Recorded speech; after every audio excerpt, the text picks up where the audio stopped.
TV ANG! Bem-vindos, né? Meu nome é Cláudio Monta, né? Já dá para ver aí pelo nome.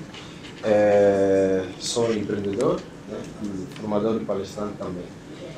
E na restauração, acho que parte da minha vida profissional, tive a sorte de trabalhar na gestão hoteleira e no departamento financeiro, e foi uma experiência boa, né? Embora já tinha conhecimento, já trabalhava com finanças, só que em setores diferentes. Eu trabalhei antes no projeto pela Odebrecht, na construção de todos os nossos supers em Angola, e sempre na área financeira como administrativo e depois gestor de caixa. Então, depois fui convidado num projeto, né? Foi o primeiro projeto, tenho certeza que foi o primeiro hotel de 5 estrelas em Angola.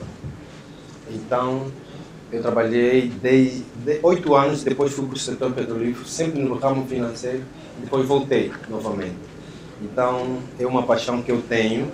Já investi muitos anos, né, em bares, já tive bares próprios, agora auxilio mais a minha esposa porque temos uma cozinha física e online. Então, e não trabalho mais diretamente, mas ficou uma paixão. Eu gosto, é cansativo, né? Quem trabalha sabe, muito cansativo, tem que gostar mesmo. E nessa altura aprendi que a indústria da hotelaria é considerada a mesma indústria pela transformação dos seus serviços, que é basicamente, ou mais ou menos 80% dos seus serviços são de produção. E ela é considerada como uma indústria, né? E para o turismo é uma fonte de receita muito grande. E em Angola, acredito eu, sem medo de errar, em todos os hotéis de qualidade tem um indivíduo que passou na escola do HCTA. Em todos, né? Tem sempre alguém que trabalhou lá. Já fui ao Esquina, que são referência agora.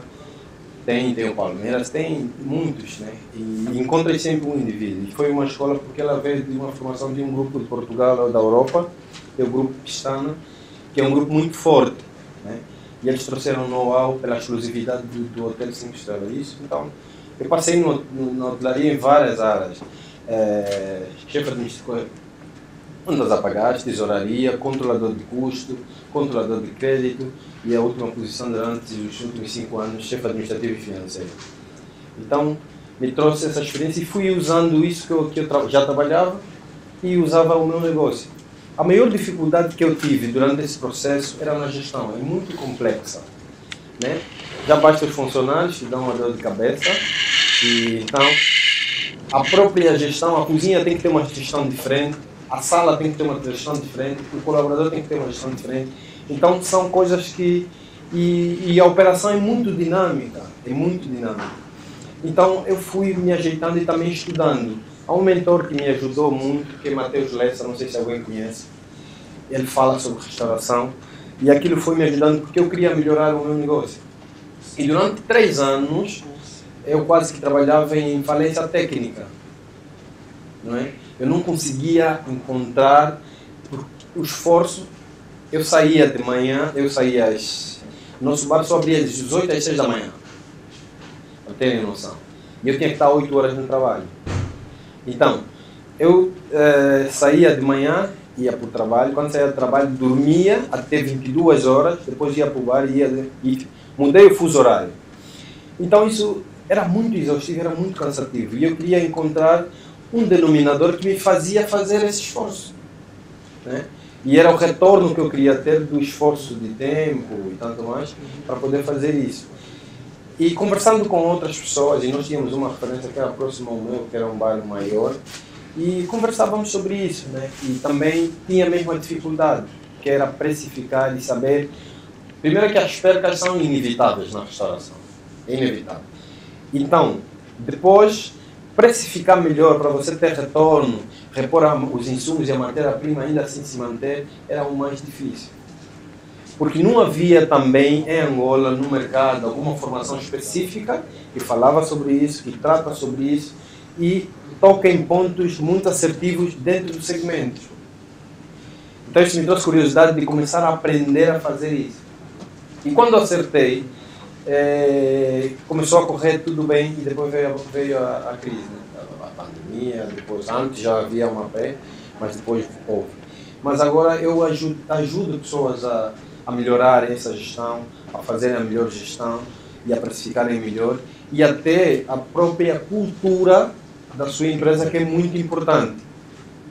Não é? Então, hoje não vamos só falar de números e às vezes fica a impressão, precificação tem muitos números, é exaustivo. Não. A ideia é termos um ambiente saudável, compreensível, por isso perguntei quem trabalhava diretamente com o Tagu, facilitar com pequenos empreendedores, poucos usam, que não conhecem. Surgiu agora, não é, a escola do turismo, que aqui não está à tona, mas mesmo assim eles não tratam da precificação como tal. Falam da ficha técnica por causa da operação, né? E pouco também falam da gerencial. Porque a gerencial, o objetivo é pegar nos insumos que estão na composição do prato, né? Eles devem ser quantificados e depois valorizados, e depois a ficha técnica gerencial pega nisso para transcrever, atingindo o objetivo do proprietário, do gerente, qual é a margem que quer sobre isso. Até então, para precificar, tem que sair da ficha técnica operacional, a gerencial, e depois ele tem que saber como o dono do negócio quer ganhar, o que ele quer ganhar. Mas, antes disso, em contrapartida, eu não vou precificar qualquer produto que seja, sem primeiro saber a minha balança de custo operacional. O custo unitário dos insumos que vão compor aquele prato, que vão compor aquele drink, que vão compor o coquetel, qual é o prato de chamar? Eu tenho que saber primeiro, né, o chefe de cozinha ou o chefe administrativo, ele faz a operacional, como que deve ser constituído o prato.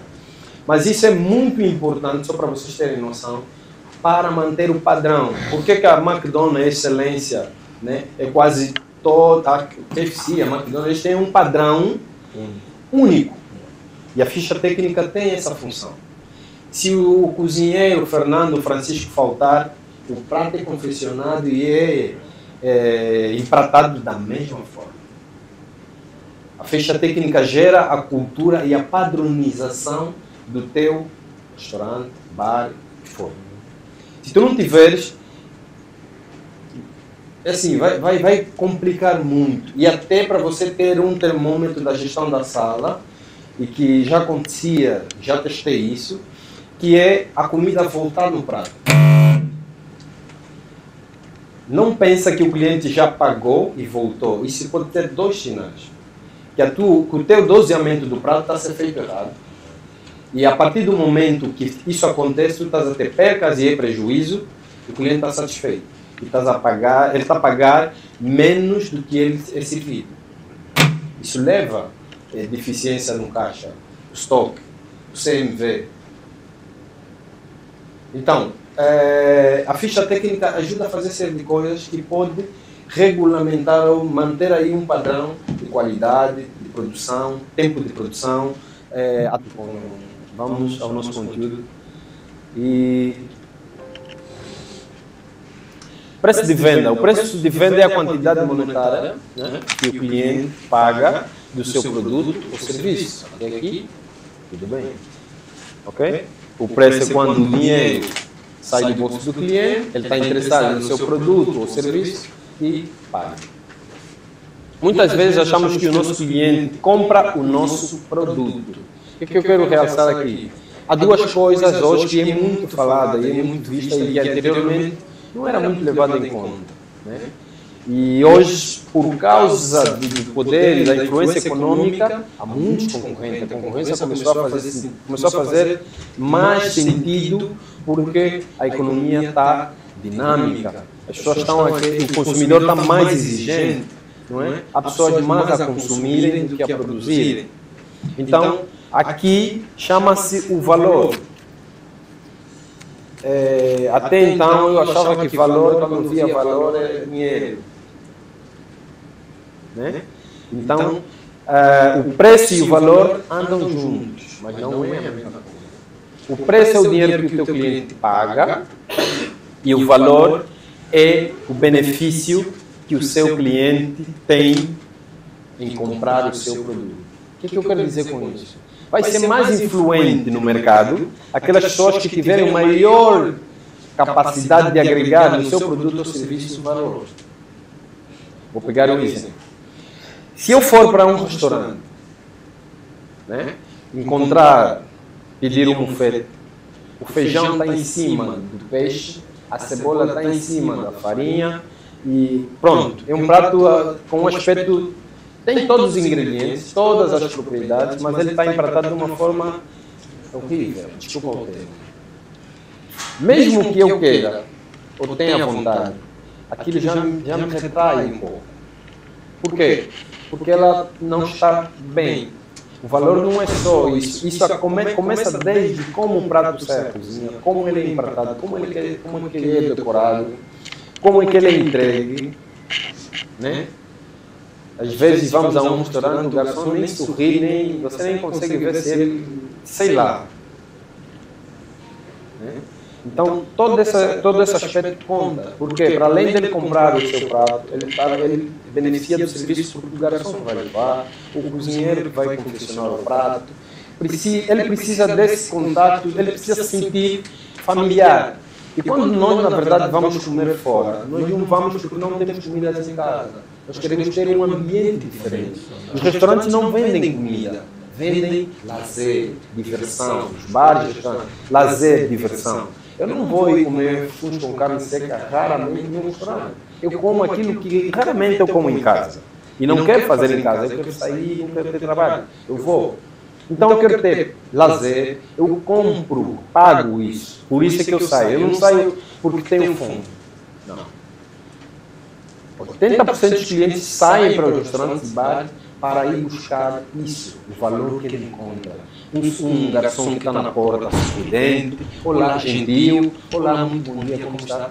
O problema quando, se o funcionário tiver problema, deixa na porta. Isso faz parte da cultura que eu falava. Nós precisamos colocar a cultura, na minha casa mando eu, e se é para descalçar, independente de que religião você for, é para entrar na minha casa. Eu tenho que respeitar se eu vou à casa de alguém. Eu respeito.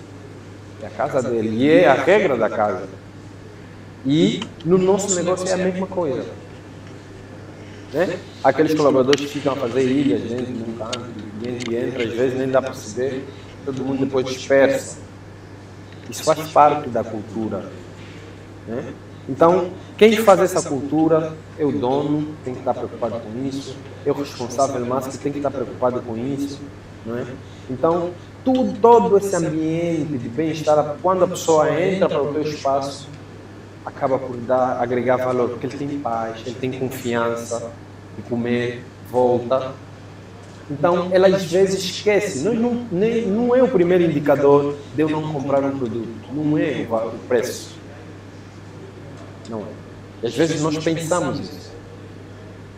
Na restauração, há N fatores que fazem com que o cliente não compre. Não é só o preço. O preço acho que é a terceira. Vai a hospitalidade, primeiro. O banheiro, a higiene, o espaço, segundo. E depois é que ele pensa o preço. Ou até em quarto lugar. E às vezes em algumas formações eu faço o seguinte. Eu posso vender uma comida tão pobre, por exemplo, o arroz, feijão e peixe, que em termos de carboidrato e proteína tem, sim, muita coisa, e eu pegar assim, e eu posso até ter duas pessoas que vendem o mesmo produto. Um prato, estamos a falar um prato humilde, né? Assim. E eu pegar um papel e dizer assim, olha, o feijão tem ferro, certo? O arroz carboidrato, o peixe tem cálcio. E eu descrever, olha, comendo este prato, esses são os benefícios de proteína no organismo. Então coma, porque serás mais forte, terás o osso pelo cálcio e terás fibra, né? Pronto, eu descrevo tudo isso. E ao trazer eu vou levar esse bilhete ao cliente. A primeira vez ele pode ter resistência, pode achar um pouco... Mas ele vai começar a entender que aquilo é a descrição do que ele está comendo. Porque muitos de nós comemos ou bebemos alguma coisa, nem sabemos, nem lemos a composição nem a descrição. Então você disciplina o teu cliente, mas agrega valor porque ele sabe que não. O dia que você deixar, você se fizer isso com concorrência, deixar um dia ele vai perguntar: oh, hoje não veio aquele papel, por quê? Eu queria saber o que eu estou a comer. Pronto. Ele já começa a ir comer, não para pagar um valor ou não. Ele vai comer para começar a saber o que vai comer agora. Quais são os benefícios que ele vai ter. Então, valor para sobre isso. É você pensar como você vai realçar a qualidade e importância do seu produto dentro da vida do teu público, do teu cliente. Quando conseguires fazer isso, o teu cliente não vai deixar de te comprar por preço. Então, o valor tem mais ou menos essa característica. Nós temos que saber agregar valor aos nossos produtos e serviços. Isso vai fazer um negócio excelente, diferenciado dos outros. Nós, na verdade, estamos a resolver, independentemente de qualquer produto ou serviço, temos que resolver um problema num ciclo. TVA